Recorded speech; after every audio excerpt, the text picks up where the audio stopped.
The What It Takes Radio Company is proud to present the first real regular edition of the Transformation Zone podcast. It's a conversation. And welcome to the Transformation Zone. And we begin with a story of transformation that began on December 7th. On Sunday, December 7th, 1941, shortly before 8 a.m., Japan launched a surprise attack on the United States of America by bombing the U.S. naval base at Pearl Harbor, Hawaii. The base was attacked by 350 Imperial Japanese aircrafts. Though the raid only lasted 75 minutes, the Japanese destroyed or damaged nearly 20 American naval vessels, including 8 battleships and more than 340 airplanes. Over 2,400 Americans died in the attack, and many more were wounded. While the attack on Pearl Harbor was a surprise, tensions between the U.S. and Japan had deteriorated over the decade, in particular with regards to Japan's expansion into China. The plan for attacking Pearl Harbor was to destroy the U.S.'s Pacific Fleet, a move which would give the Japanese time to carry out its plans to keep control of the Pacific without U.S. interference. The shock of the attack without declaration of war enraged the American public and rallied the nation to get behind a war many hoped to avoid. At the beginning of his speech to Congress requesting a declaration of war, President Franklin D. Roosevelt delivered this now famous line. Yesterday, December 7th, 1941, a date which will live in infamy. The United States of America was suddenly and deliberately attacked by naval and air forces of the Empire of Japan. On December 8, 1941, one day after the attack, the United States Congress declared war on Japan, officially entering World War II.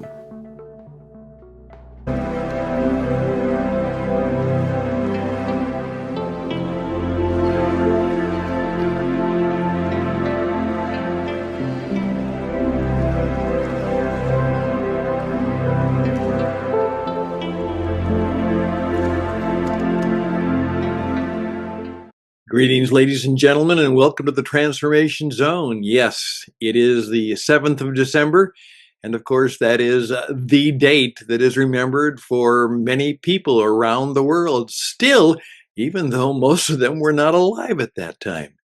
That's right, December 7th, 1941, the day that will live in infamy. That's when the United States was attacked by Japan, and it went on to lead to American involvement in the Second World War. Truly a transformational event, for sure. But obviously, most of that was quite negative. Obviously, it was tragic, but it led to so many other things. And in some cases, we're going to discover that in its unique way, it oftentimes could lead to something that is transformational for many people, even personally. And so that's what I would like to celebrate today in this day, because also this was a day, along with the worldwide attention to the situation that happened, but also to the situation that just happened, and that is the restoration of the Cathedral of Notre Dame in Paris, France. Right after 5 years ago, it was, as they said, ashes to ashes. And yet, through the time and through the commitment of so many people, it was a transformation. Today, the cathedral was fully restored to more, much more than the building that was there before the terrible fire. And the renewal, the restoration, the transformation of the tragedy of the fire to something new was certainly a time for celebration. And I, along with millions of you, You probably enjoyed that celebration. You may not have understood it or fully comprehended what it was all about, but the whole idea of what happened was very, very important. And we enjoy that. But let's go back to Pearl Harbor because there is a rest of the story that I thought might be interesting. What happened on that December 7th affected somebody who didn't expect to be offended or transformed in any way.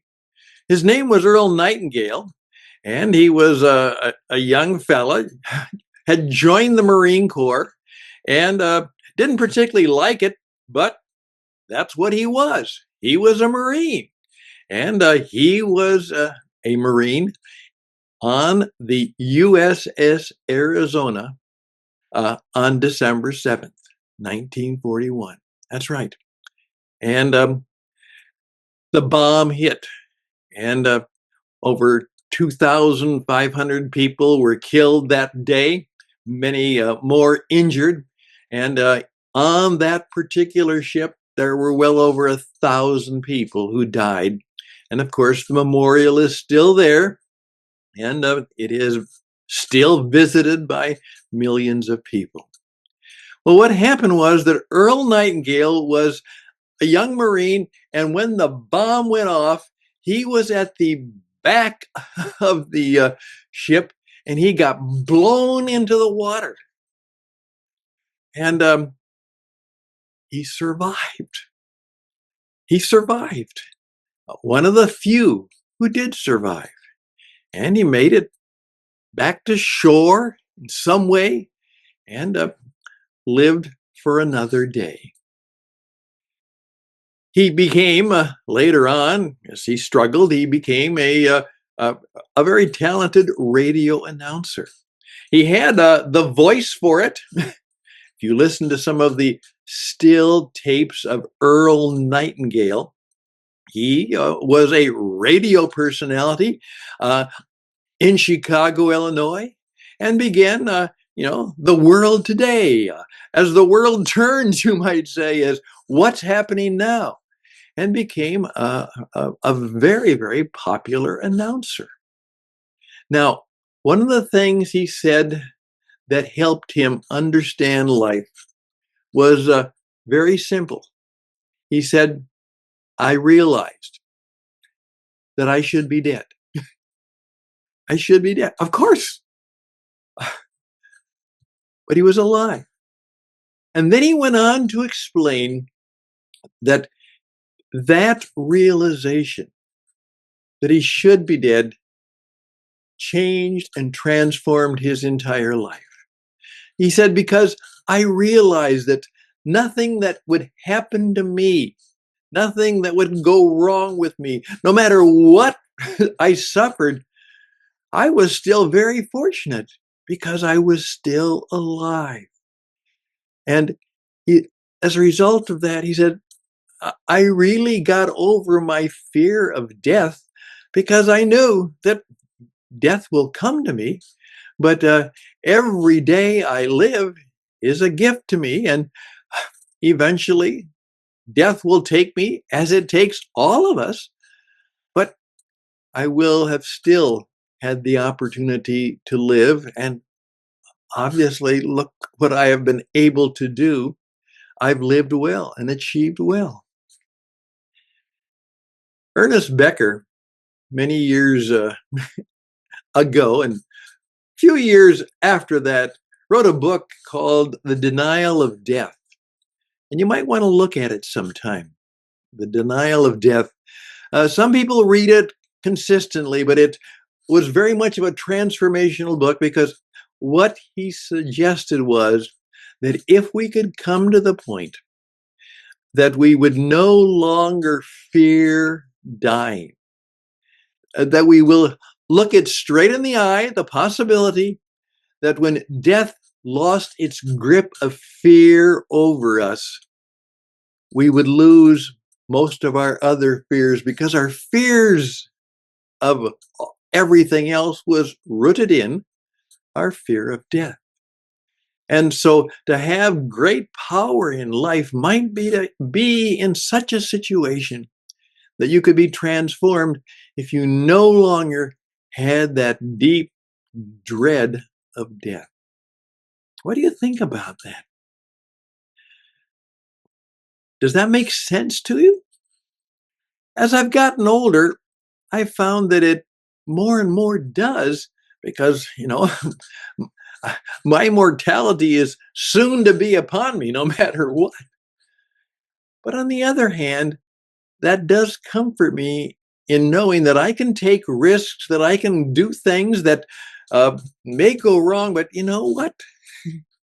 I've lived long, I've lived well, I've been blessed. And so that anxiety or that anxiousness that certainly took a part of my life when I was young and even when I was not so young, and it's still a little bit there, but the idea that, I've been fortunate tends to give me a greater peace and state of mind and less fear. And as they often say, oftentimes what we want in life is we're not going to be fearless, but if we could fear less in a fearful world, we would be blessed. And so Earl Nightingale went on and had a very successful career and did very well in life. But there was something else that happened, and it's an interesting story. You see, what he all of a sudden decided to do, he said, well, I like to talk and I like to speak, and maybe I should go out and just give talks or presentations sometimes. But he didn't think that he'd really get into that. But he was approached one day by an insurance salesman, an insurance agent who had a number of insurance agents working for him. And I would think it was a part of what was called the Franklin Life Insurance Company. And he asked if every Saturday would Earl Nightingale come and speak to his sales meeting as kind of a motivational, how to sell, how to make life happen, because that's what he talked about. Inspirational, motivation, how to sell, how to persuade. And he enjoyed that. He thought he looked forward to that. And because he was so good at it, the sales manager, the sales agent, knew that his other agents would come to the sales meeting because they really enjoyed, meeting this radio personality and learning from him and enjoying it. It was a can't miss kind of meeting. Well, one day, Earl had a vacation schedule. And so he called up the guy and said, I'm not going to be there Saturday. And the guy said, well, if I tell my agents that you won't be there, most of them won't come. And then he said, well, maybe you could record it. Could you record a talk like you would give? You're on the radio, you have the tape recorders there. Could you record a talk? And then when they come, I can play it for them. And he said, I'll still pay you for it. Well, he said, well, that's okay, sure, I'll do that. And he did. And it went well. And as long as he had that there, he decided to share it with some friends. And they said, well, this is really good. You ought to do more of this. I said, really? Well, it transformed everything.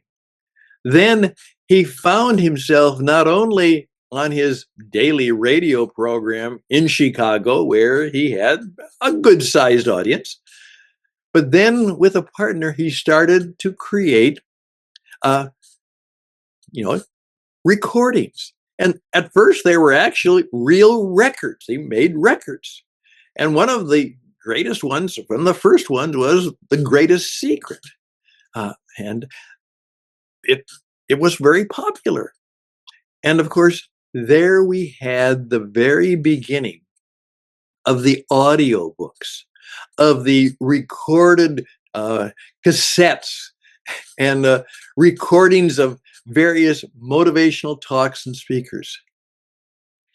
And what happened was that he started his own company, became the Nightingale Conant Company, and even to this day, there were the hundreds, maybe even thousands of motivational tapes and programs that were performed. And long after his death, he died prematurely in terms of age. The fact that he perhaps still had a little trauma from that Second World War. He was rumored to have had be a heavy smoker, and perhaps that caused his untimely demise, even though he'd still lived a good life. And so there we are.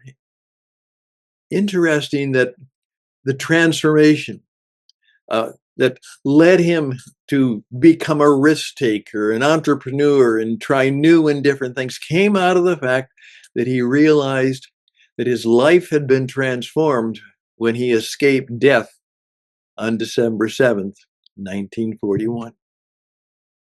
And then when someone said, well, could you record a program for us?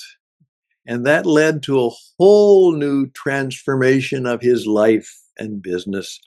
And in effect, meant that he was able to have, as I oftentimes say, a touch of immortality, because his lessons and his teachings and his words of wisdom, and he was a man of great wisdom, great insight. I've learned a great deal from him. I still listen to him to remind myself of the things that he taught us. And I remember particularly one of his incredible quotes. He said this: treat every person you meet as if they were the most important person in the world. And that transformed me. Wow. You know, it just might transform you. What if we could really live that way? What would happen to life and business if we would treat everyone we would meet as if they were the most important person in the world? Maybe that will transform you. I try to live that way a lot. I'm not so sure I succeed, but it always is with me, you know, whoever they are. Treat them as if they were the most important person in the world, because maybe they are. Maybe you are. I also, with a smile, he said, you know, not all of us need educating, but all of us from time to time need reminding. Yeah. And that is true of life. We all need reminding. We all need to remember how grateful we could be, should be. We always need to be reminded of the good things that have come to us. Maybe even reminded of the mistakes we've made so that we can do better and not make them again. All of us from time to time need reminding. Well, all of those stories emerged out of what happened to, I think he was 17 years of age, a young Marine who on Pearl Harbor Day, December 7th, 1941, just was fortunate enough to be at the back of the ship. And when the bomb went off, rather than being below and killed and terribly, destruction and death, got blown into the water and went on to a life of multiple transformations. Just thought I would give you as another one of my heroes, because Earl Nightingale is still one of my radio heroes. Another radio hero, Paul Harvey, who always told stories, said, And now perhaps you know the rest of the story. Well, that's my challenge to you on this December 7th, as I remind myself of the good feelings I got when I saw that the Notre Dame Cathedral, and I've been there many times, and when I saw it burning, my wife and I, and we just wept because it was so sad. We were, oh. And now it's been transformed into a victory, into a good thing that is inspiring people. And if you were with me as we watched the program, one of the things they did is they honored the firemen who helped put that fire out. And I guess many of them, at almost the cost of their lives, it was very dangerous. Here you are in this big cathedral and things are crashing down and you're still trying to save it. And then the many of them young people, young and talented artists who then were involved in the restoration. And even the young people who were singing at the festival today, in many ways, I'm sure those were transformational events. As I watched, as the firefighters were brought in and still in their fire outfits for their honoring thing, is you could just tell this was wonderful. This is at least a small transformational event in their own lives. Something they'll be able to tell their children and their grandchildren. And in its own way, what happened for them has a touch of transformation in their own lives. Well, there we are, December 7th. It was fun to have you, and perhaps you could respond to me as we've talked about the transformation zone. And here's what I'd like you to do.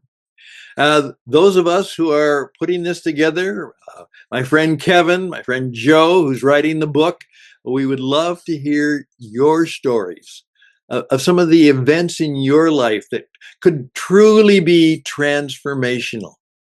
I'd love to hear from you. And perhaps we can share these stories, because this transformation zone is going to become a regular podcast.